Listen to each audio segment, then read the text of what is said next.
Entonces vamos a iniciar con la segunda parte del repaso. ¿Me confirma si se puede escuchar bien, si se puede ver bien?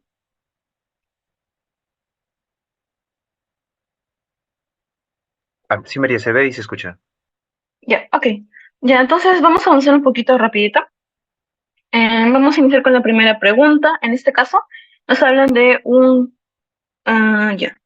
Diarrea infecciosa con moco y sangre.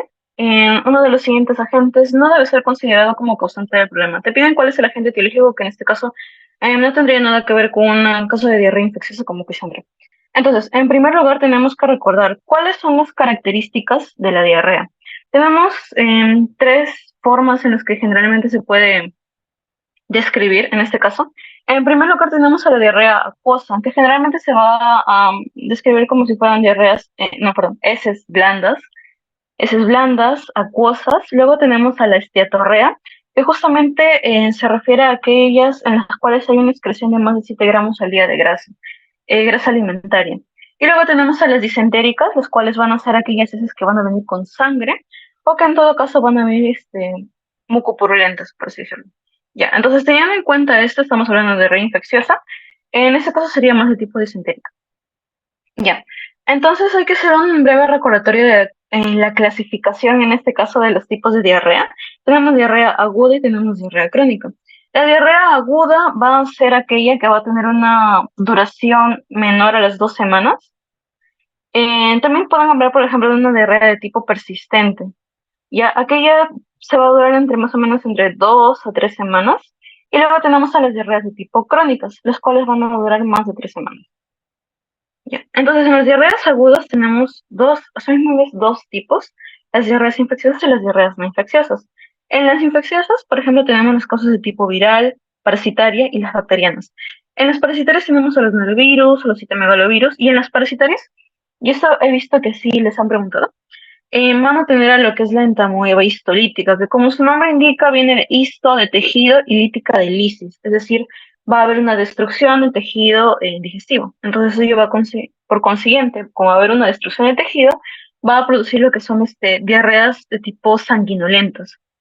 Luego tenemos a las bacterianas, en las cuales tienen dos clasificaciones, por así decirlo, productores de la toxina y aquellas que van a invadir a la mucosa. Aquellas que van a producir toxinas, tenemos a la Escherichia coli de tipo enterotoxigénica, al Clostridium difficile también, que es un agente patógeno muy importante que quiero que tengan en cuenta. En invasión a la mucosa tenemos a la Salmonella, la Shigella, la Yersinia, el Campylobacter y también otro tipo de Escherichia coli de tipo enteroinvasivo. Como su nombre indica, va a invadir a la mucosa. En causas no infecciosas tenemos obviamente los fármacos, en primer lugar los antibióticos. En caso el paciente utilice laxantes tipo lactulosa, laxantes osmóticos, también sorbitol. Y en otras causas menos comunes tenemos a la colitis isquémica, a la enfermedad inflamatoria intestinal no diagnosticada y aquellos pacientes oncológicos que, por ejemplo, estén asociados a una consecuencia producto de su tratamiento, producto de la radioterapia. Ya, en las crónicas, esta es la clasificación que ya me imagino que deben de conocer. Tienen las inflamatorias, las osmóticas, las secretoras, las malabsortivas y las que van a presentar una alteración de la motilidad. Entonces, en las inflamatorias, nuevamente va a haber un daño del epitelio absortivo y aquí va a presentarse por así decirlo, esos tres signos clínicos muy importantes, la fiebre, el dolor y la presencia de hemorragias. Y aquí unas enfermedades representativas van a ser la enfermedad de Crohn y la colitis ulcerativa. En las osmóticas van a tener lo que es en su fisiopatología nos refiere a que va a haber un arrastre de agua hacia la luz intestinal, porque justamente va a haber un aumento en la concentración de solutos y este aumento en la concentración de solutos va a arrastrar lo que es el agua a la luz intestinal. Entonces, aquí una característica de esto es que estas diarreas de tipo osmótica van a mejorar con el ayuno. Si el paciente, por ejemplo, deja de comer, su diarrea generalmente se va a limitar. En las secretoras tenemos lo que, justamente como su nombre indica, habrá una secreción de agua y de electrolitos. Van a ser diarreas de tipo acuosas, muy voluminosas, porque por toda esta cantidad de líquido que va a haber, y en este caso no va a mejorar con el ayuno. En las malabsortivas tienen aquí que haber justamente una falla en la absorción de nutrientes, y aquel dato semiológico, por así decirlo, que van a encontrar es que el paciente va a presentar con esteatorrea. Son esas heces abundantes, malolientes, que generalmente el paciente lo puede describir como que flotan encima del agua del inodoro. Eso indicaría una esteatorrea, que puede ser indicativo de una diarrea malabsortiva, por ejemplo, por una enfermedad celíaca, etcétera. Y luego tenemos a las diarreas por una alteración en la motilidad. Es decir, va a haber un aumento en la rapidez del tránsito intestinal. O sea, va a pasar tan rápido los alimentos a través del tracto gastrointestinal que no va a dejar que se absorba bien. Y aquí la patología que más van a encontrar que va a estar relacionada con esto va a ser el hipertiroidismo. Van a presentar pacientes con diarrea. Y también la pueden ver en pacientes con diabetes. Justamente producto de la neuropatía diabética va a tener una alteración en estos nervios que van a regular la motilidad y justamente es que se van a presentar esas alteraciones. Bien. Entonces, en este caso nos piden cuál es el agente etiológico. Yo les había comentado, la Escherichia coli entre invasivas sí va a estar en secuencia, va a estar entre las de tipo, las causas bacterianas de una diarrea aguda infecciosa. También la Salmonella typhi, también la Shigella, y la entamoeba histolítica que puede presentarse también con muco y sangre. Entonces aquí la que no tiene nada que ver va a ser justamente la Streptococcus pyogenes. Esa sería la respuesta, que también es pregunta de su planchita. Ahora, en esta segunda pregunta, dice, referente a la fisiopatología de la hipertensión portal, señale la respuesta correcta. Ya, en la fisiopatología de la hipertensión portal, bueno, aquí tiene un hígadito. La que va a haber es que va a haber un aumento de la resistencia en el hígado justamente porque va a estar fibrosado, va a estar cirrótico. Entonces, en consecuencia de este aumento de la presión, de la resistencia, perdón, es que va a haber lo que es el proceso de hipertensión portal. En este caso van a formarse, por así decirlo, lo que son las colaterales portosistémicas. Ajá. Justamente va a haber como que esa formación de colaterales a través de lo que son las venas portales, con la circulación venosa a nivel sistémica. Van a evitar, por así decirlo, el que se junte con el hígado.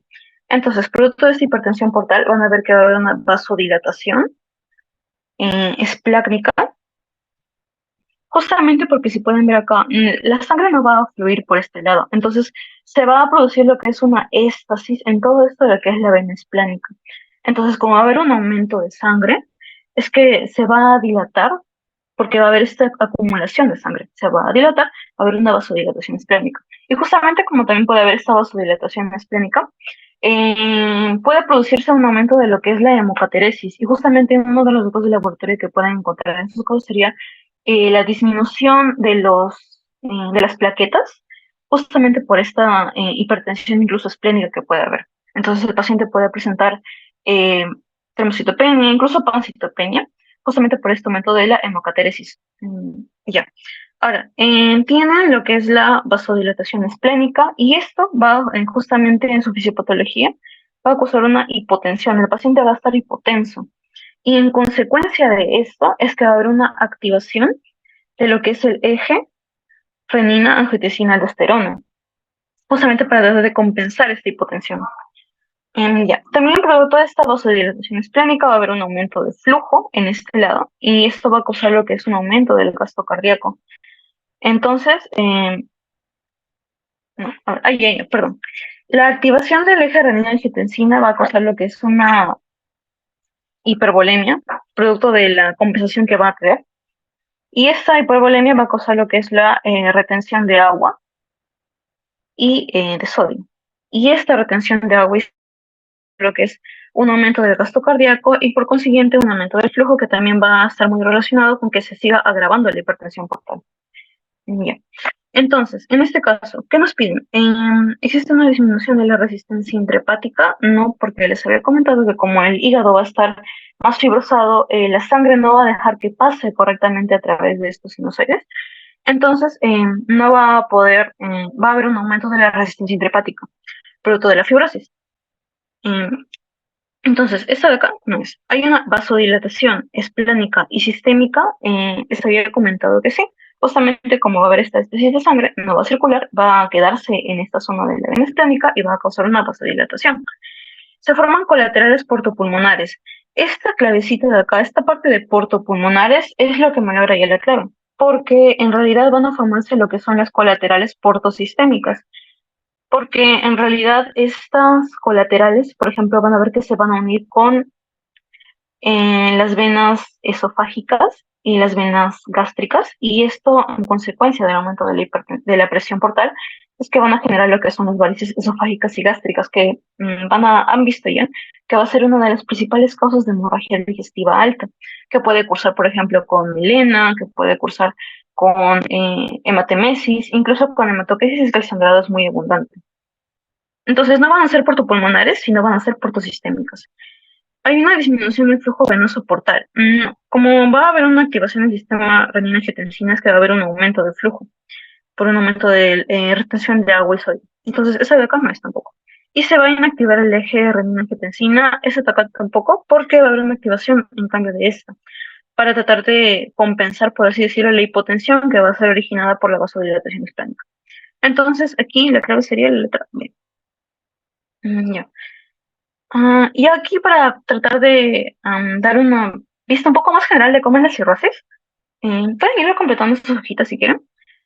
Básicamente es la cirrosis que va a ser, una enfermedad crónica, difusa e irreversible, que va a haber una presencia de fibrosis y van a aparecer lo que son los nódulos de regeneración a nivel histológico, que eso es justamente la presencia de estos nódulos lo que va a determinarte que ya está ligada en un proceso de cirrosis. Ahora, en consecuencia de esta fibrosis es que va a haber una alteración de la arquitectura vascular y de la funcionabilidad. Entonces, por ejemplo, si tú pides datos de laboratorio como, por ejemplo, tus factores de coagulación, tu albúmina, todos estos se van a encontrar disminuidos porque en realidad ya hay una alteración en la funcionalidad hepática. Y una alteración en la arquitectura vascular, claro, porque la sangre no va a poder pasar a través de los conductos intrahepáticos, por lo tanto, habrá una retención, hipertensión portal y todo lo que les había comentado ya en la parte anterior. Ya. Entonces, en la etiología, por ejemplo, vemos que uno de los principales factores va a ser el paciente si es alcohólico, porque va a haber un proceso crónico de injuria hepática. También, por ejemplo, los virus hepatotropos, por ejemplo, los virus de hepatitis B, principalmente la B, la C, la A no tanto, se produce más en niños, pero no tiende a generar este tipo de cuadros de cirrosis. La B sí, que es en un 5 a 10% puede causar cirrosis. Sin embargo, por ejemplo, también tienen el virus de la hepatitis C, que este mayormente va a estar relacionado con lo que es la cronicidad. Y esta cronicidad va a estar relacionada a lo que es la cirrosis. Entonces puede ser virus de hepatitis B o de hepatitis C. Pero es un poco raro que los pacientes, o sea, no es que no suceda, pero es poco frecuente comparado a los virus de hepatitis B que los pacientes se contagien con el tipo C, porque más tiene que ver con transfusiones sanguíneas y si bien esto antes no era tan regulado, ahora hay pruebas más específicas para tratar de evitar que se done sangre contaminada con hepatitis C. También podemos ver qué otros factores son los pacientes diabéticos, porque va a haber un proceso de lo que es la esteatohepatitis alcohólica, que básicamente va a producir una acumulación de lípidos en el hígado que conforme pasen los años, conforme pasa el tiempo, va a causar un proceso de cetosis, un proceso de daño que va a conllevar a la cirrosis. Ya. Ahora, en la fisiopatología, nuevamente, va a haber una lesión hepática, ya sea por el factor de alcohol, los virus hepatotropos, o incluso diabetes por una esteatohepatitis. Va a haber una inflamación del endotelio, una éstasis en las venas centrales y sinusoides, porque no va a entrar, no va a llegar la sangre a través del parénquima hepático por esta fibrosis que va a haber. Entonces va a haber una resistencia vascular intrahepática. Esto a consecuencia es que va a haber una isquemia acinar en los acinos hepáticos por una éstasis en las vénulas portales. Y como no va a haber una isquemia, como va a haber suficiente sangre, entonces va a causar apoptosis, atrofia y una hiperplasia nodular regenerativa, porque va a tratar el hígado de curarse a sí mismo. Sin embargo, este proceso de curación, de regeneración, va a ser defectuoso. Y como va a ser defectuoso, es que se va a originar lo que es la fibrosis. Ya. Y hablando un poquito más de hipertensión portal, aquí hay una gradiente, que es la gradiente portovenosa, que va la GPBH, si va entre 2 a 5 milímetros de mercurio, vamos a ver que es una persona sana. Si es mayor o igual a 6, ya vemos que el paciente puede presentar signos de hipertensión portal. Sin embargo, si vemos que esta es mayor o igual a 10, hablamos de una hipertensión portal clínicamente significativa. ¿Y eso qué significa clínicamente significativa? Es que ya se van a presentar lo que son las manifestaciones clínicas, las complicaciones de un paciente que tenga hipertensión portal, como por ejemplo, ¿cuáles? Las varices esofágicas más que nada. También puede ser, por ejemplo, la citis, etcétera. Ya. Entonces, incluso se menciona que si este valor llega a superar más de los 12 milímetros de mercurio, es que ya va a haber lo que es la ruptura de las varices. Y como va a haber una ruptura de varices, el paciente puede llegar a perder sangre, va a desarrollar una hemorragia digestiva alta y todas las consecuencias que ello conlleva, por ejemplo, un estado de shock hipovolémico, incluso puede llegar a la muerte si es que no se trata adecuadamente. Y ya. Entonces vamos a pasar a la tercera pregunta. Sobre las células de hito o células esteladas, marca la alternativa correcta. En este caso, en su teoría mencionaban que habían tres clasificaciones para los tipos de células hepáticas. Tienen las parenquimales, las células sinusales y también las células perisinusales. En la primera que van a ver, la que va a consistir en más del 80% de toda la masa hepática va a ser justamente los hepatocitos. También van a tener a los colangiocitos, que van a ser parte del epitelio del conducto biliar. En las sinusoidales tienen a las células endoteliales y a las células de Kupffer, que van a ser justamente los macrófagos hepáticos. Y luego tenemos a las perisinusoidales y aquí van a estar lo que son las células esteladas o de hito, que se van a encontrar en lo que es el espacio de Dice. Ya ustedes han visto que el espacio de Dice más que nada va a ser eh, aquel espacio que va a haber entre el endotelio y el hepatocito. ¿Sí? Endotelio. Y los hepatocitos que van a estar en contacto con esto. Entonces, ese es el espacio de Dice. Y aquí es donde se van a encontrar justamente las células esteladas de hito. ¿Y cuál va a ser su función principal? Es que ante una injuria hepática se van a transformar en miofibroblastos y estos justamente van a estar relacionados en lo que es el proceso de fibrosis hepática. Ok, entonces en sus claves que se nos menciona, ¿son las más numerosas en el hígado después de los hepatocitos? No, esas van a ser, en realidad las células de hito van a estar presentes en un 5% aproximadamente, o sea, su cantidad no es tan alta, no son las más abundantes de los hepatocitos. ¿Se van a encontrar en el mismo sinusoide hepático? No, se encuentran en el espacio perisinusoidal, el espacio de Dice. No es netamente dentro del mismo sinusoide hepático. Van a ser los macrófagos hepáticos, no, estas van a ser las células de Cooper. Y ante una injuria hepática se activan y se van a transformar en miofibroblastos. Claro, esta es justamente su función principal. Así que esta sería la clave. Ahora, pasando a la pregunta número 4, que si tienen alguna duda o si quieren escribir su clave por el chat normal, háganlo, chicos. No hay ningún problema. Solamente que estoy tratando de hacer un poco rapidito para que no se alargue mucho esta reunión. Ya, en la pregunta número 4, se nos menciona que hay una cirrosis hepática por hepatitis crónica de tipo B, no tratamiento antiviral. 2 años después se detecta la presencia de un acúmulo de líquido en cavidad peritoneal, o sea, hay presencia de citis, presencia de complicaciones, eh, producto de esta hipertensión portal. Y también van a haber varices esofágicas. Ya. Marcar el enunciado del glucograma más adecuado. A ver, acá se menciona que en hipertensión portal, ya, en primer lugar vamos a analizar netamente este caso. Va a haber un antecedente de un virus de hepatitis B y este, como les había comentado, en un 5 a un 10% van a adoptar lo que es la cronicidad. Van a entrar en un estado crónico, el paciente no recibe el tratamiento antiviral, entonces nunca se ha curado de este virus. Y esto en conjunto va a producir un proceso de cirrosis. Y como se menciona, ya entraron en las manifestaciones clínicas y el paciente ya presenta citis y ya presenta lo que son las varices. Bien. Entonces, la hipertensión portal provocada por la cirrosis hepática debe haber disminuido y debe estar por debajo de los 10 milímetros de mercurio. No. Obviamente, cuando ya presenta más, al contrario, más de 10 milímetros de mercurio, es que ya empiezan a ser lo que es la clínicamente significativa y ya empiezan a aparecer los signos de citis y de varices esofágicas. Entonces, no, al contrario, debe de haber aumentado como para que empiece con esas manifestaciones. Entonces, ¿esto de cuándo sería? La hipertensión portal ha aumentado y se ha acentuado la vasoconstricción esplácnica, que es uno de los eventos más importantes eh, en la fisiopatología de la citis del cirrótico. No, o sea, ha aumentado la hipertensión portal, claro, pero no es que se haya acentuado la vasoconstricción esplácnica. Al contrario, hay un proceso de vasodilatación, producto de la estasis de la sangre. venosa. Entonces, esta de acá tampoco sería. Nos menciona las varices esofágicas son el resultado de la formación de colaterales por el aumento del flujo venoso mesentérico a través del hígado endurecido por la cirrosis.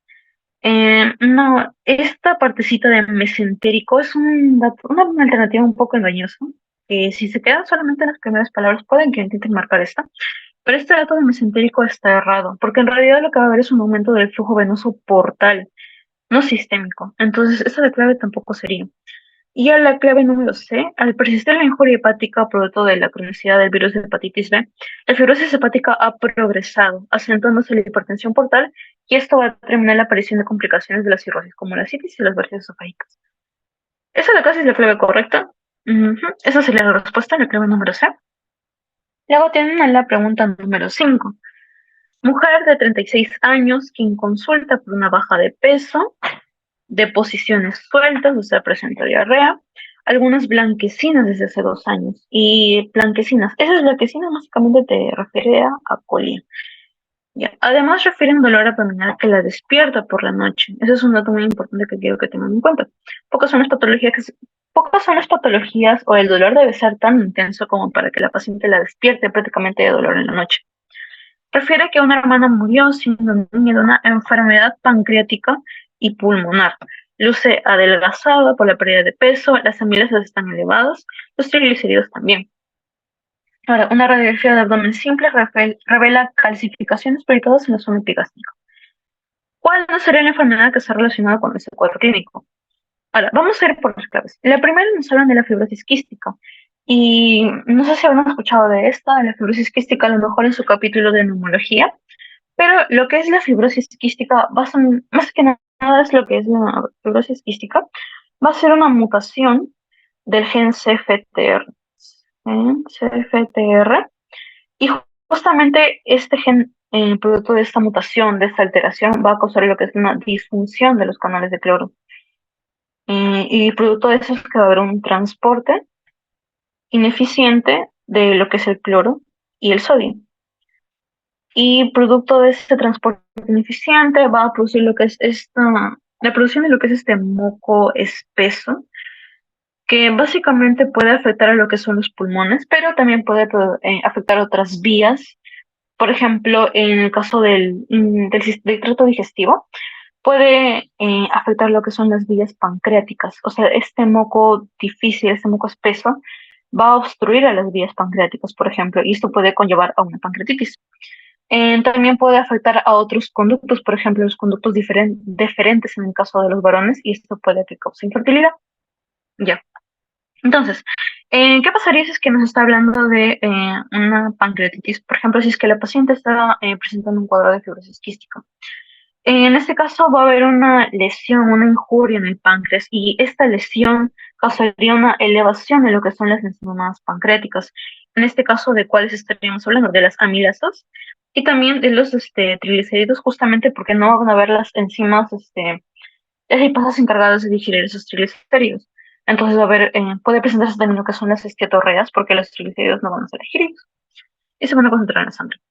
Ya, ahora, una radiografía del abdomen simple revela calcificación. Entonces, esto de acá puede ser una hipertrigliceridemia por los triglicéridos mayores a 200, ya se hablan que hay una hipertrigliceridemia. En este caso, la paciente presenta 420. Ya, esto también puede estar relacionado con el cuadro de obstrucción que puede tener la paciente, porque producto de los altos triglicéridos es que se pueden formar lo que son los cálculos en la vesícula biliar. Y si digamos uno de estos cálculos va a migrar y se va a incrustar en cualquiera de las zonas de los conductos biliares, entonces también puede producir un proceso de colestasis. No va a poder, colestasis se refiere a la dificultad para poder drenar el líquido biliar. Entonces, justamente producto de esta colestasis es que puede presentarse, por ejemplo, la colia, que se menciona. También puede presentarse, por ejemplo, la coluria, que son esas orinas oscuras que puede presentar la paciente. Ya, entonces, eso también puede ser. El cáncer de páncreas, nuevamente, si tú, bueno, en este caso no lo sospecharíamos en el caso de una mujer de 36 años, más serían pacientes ancianos, Pero motivos de la clave, claro que sí, porque por ejemplo, tienes una neoplasia en la zona de la cabeza del páncreas, va a causar una obstrucción en todo esto y justamente nuevamente se va a producir lo que es la colestasis. Va a haber un proceso de colestasis, el paciente se puede poner incluso ictérica y en pacientes con NM de páncreas va a producirse lo que es la ictericia perdida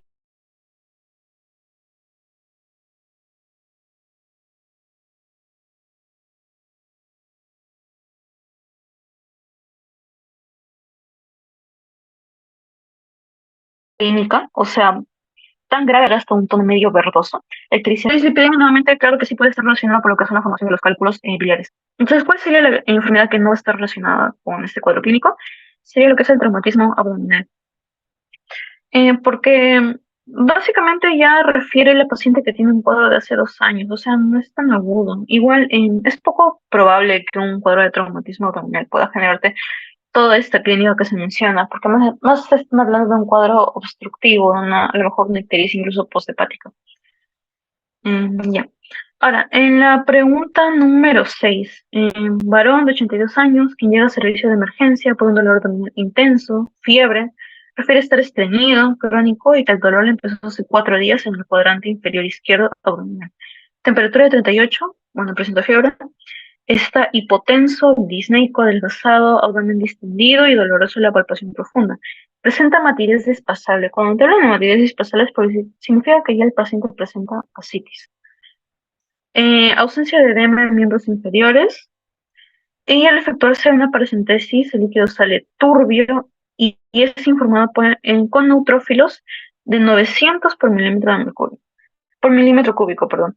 Nada negativo, albúmina y proteínas no usables. Ya.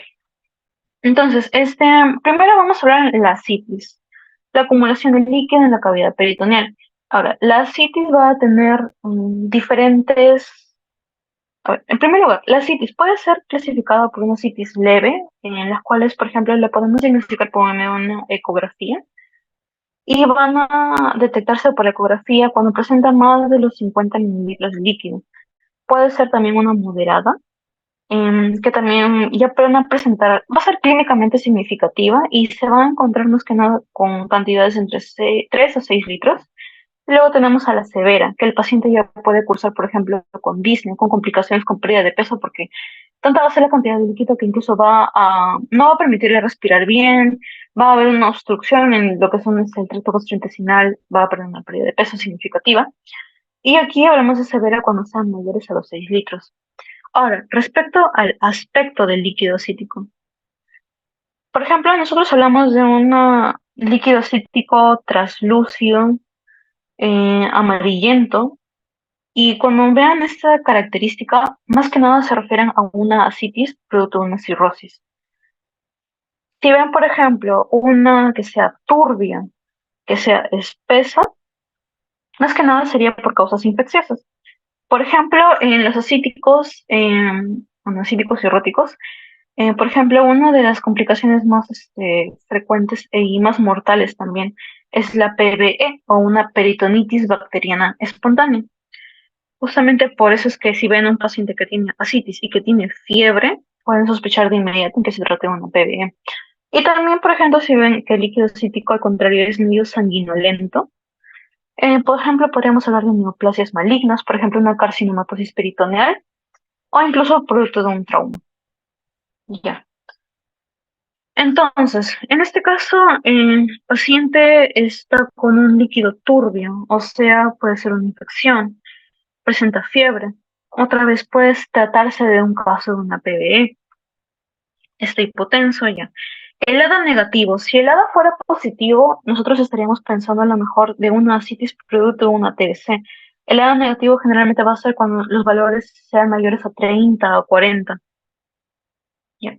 El albúmina y las proteínas no van a ser dosables. Sería bueno, hubiera sido bueno que les colocaran los valores de albúmina, porque, por ejemplo, pueden sacar lo que es la gradiente y la tasa, las cuales se van a restar lo que es la albúmina sérica, menos lo que es la albúmina del líquido cítico. Y en este caso, si ustedes ven que este valor es menor a 1.1, por ejemplo, podrían hablar de una hipertensión portal.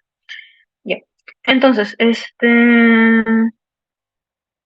Ya, la edad que presenta este paciente no es trascendente, no, porque el paciente es un varón de 82 años.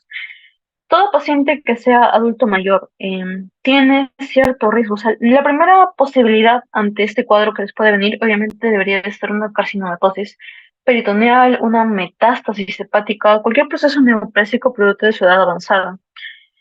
La cifra de leucocitos en la citis es compatible con un exudado. Sí, porque se menciona que los polimorfonucleares están mayores están 900. Y otro de los criterios diagnósticos para una PBE es que hay una cantidad de polimorfonucleares mayor a 250. Entonces, este sería otro criterio diagnóstico para un posible cuadro de PBE. Entonces, sí, estaría compatible con un exudado.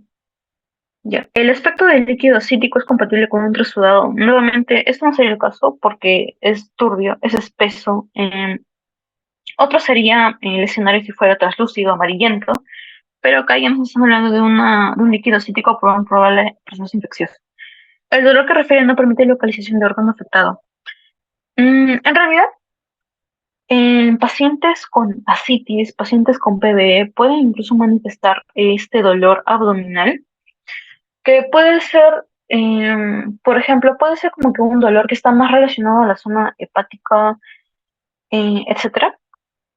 Entonces, sí, en caso sea, por ejemplo, por otras causas, por ejemplo, por un proceso neoplásico también, nos puede orientar más o menos a cuál sea la zona en la cual él se esté afectando. Entonces, eso de acá no sería tanto.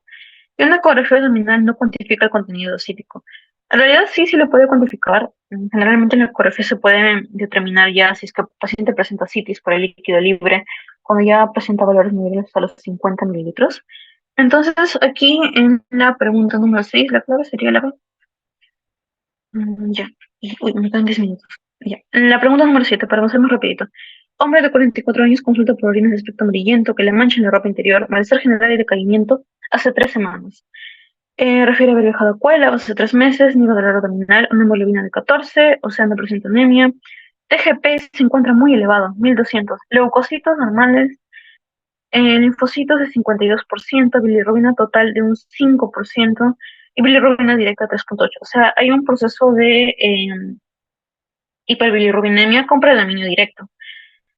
Ya. Y también presenta lo que son una TGP elevada. Ahora, cuando ustedes tratan de hablar más que nada de la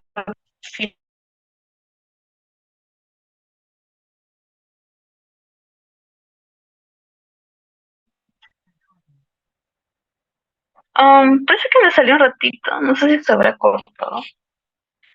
Ya bueno, entonces cuando ustedes pidan un perfil hepático, ya, van a pedir, por ejemplo, lo que es la TGP, la TGO, la fosfatasa alcalina, la gamma glutamiltransferasa. La TGP y la TGO van a hablar, por ejemplo, si es que el paciente presenta un patrón de ictericia hepatocelular, o sea, habrá un daño a los hepatocitos. Y la fosfatasa alcalina y la GGT van a hablar más que nada de un proceso colestásico. Por ejemplo, un cuadro de obstrucción que no puede drenarse correctamente la bilis. Entonces, vemos que hay un predominio de bilirrubinas de tipo directa. Por ejemplo, nosotros tenemos a las prehepáticas, que pueden ser ya sea hemolíticas o metabólicas. Las prehepáticas va a haber un aumento de la bilirrubina indirecta. Por ejemplo, y a consecuencia de esto es que no va a haber coluria. También, por ejemplo, puede haber un aumento del urobilinógeno en la orina. Y ya. En las hepáticas, por ejemplo, va a haber un aumento ya sea de una bilirrubina indirecta o de una bilirrubina directa. Pueden tener, por ejemplo, lo que son los patrones hepatocelulares agudos por una hepatitis viral y crónicos por una cirrosis o enfermedad de Wilson. Y en las poshepáticas van a ver lo que es el aumento de las bilirrubinas directas. En este caso pueden ser obstructivas por una coledocolitiasis, una litiasis que esté causando todo este cuadro obstructivo, incluso un cáncer de cabeza de páncreas que ya les había comentado anteriormente. Va a haber un aumento de la bilirrubina directa que puede presentarse coluria, acolia también, que son las heces blanquecinas. Ya, entonces en este caso el paciente presenta bilirrubina directa elevada. Entonces ustedes pueden empezar a lo mejor que sea un cuadro posthepático. Sin embargo, ¿qué les están diciendo acá? Que el paciente presenta una TGP elevada, es decir, está habiendo un daño en los hepatocitos, o sea, es un cuadro hepatocelular, porque las TGPs están elevadas. Entonces, estaríamos hablando más que nada aquí de lo que es un cuadro de una ictericia hepatocelular por el daño hepático, que les había comentado, las hepáticas pueden ser tanto por un aumento de bilirrubina indirecto o directo, en este caso sería más de predominio directo. Pero sí, este dato de la TGP quiero que lo tengan muy en cuenta si es que en su examen les piden, si es que en su examen les dan un cuadro similar. Tengan en cuenta más que nada lo que es la TGP, la TGO, cómo están los fosfatos alcalinos en la GGT y con cuál es la bilirrubina, ya sea directa o indirecta, que va a predominar en la ictericia. Y a la última pregunta, mujer de 35 años de edad, quien consulta por orinas de espectro rojizo marrón. Pues,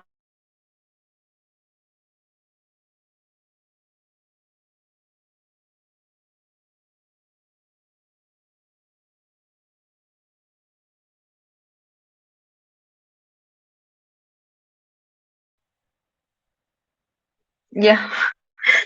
Niega dolor abdominal, hemoglobina de 7, o sea, presenta una anemia significativa.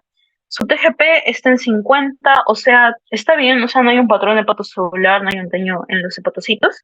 Leucocitos de 3.500, linfocitos de 52, bilirrubina total de 5.5 con un predominio de la indirecta con un 4.8.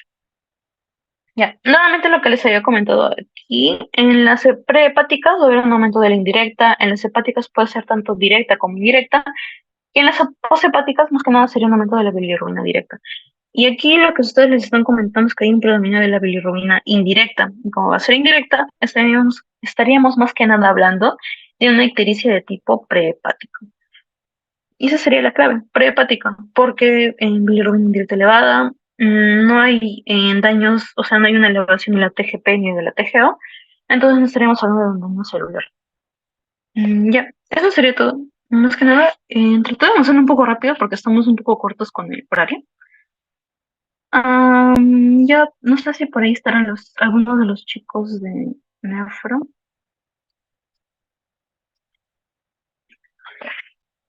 A ver.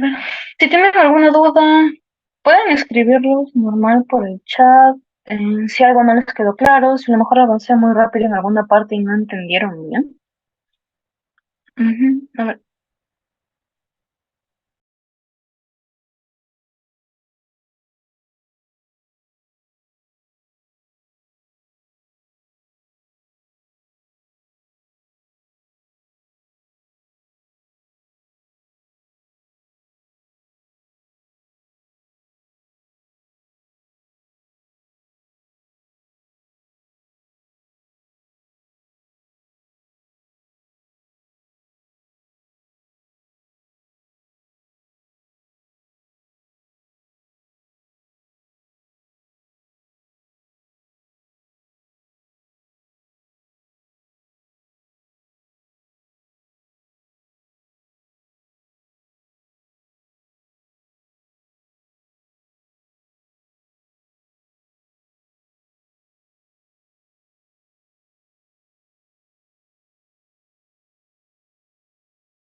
Hola, buenas. Me parece que ya acabó la presentación del repaso de gastro, ¿no? Oli, sí, a ver, ahorita. Ah, ya, genial.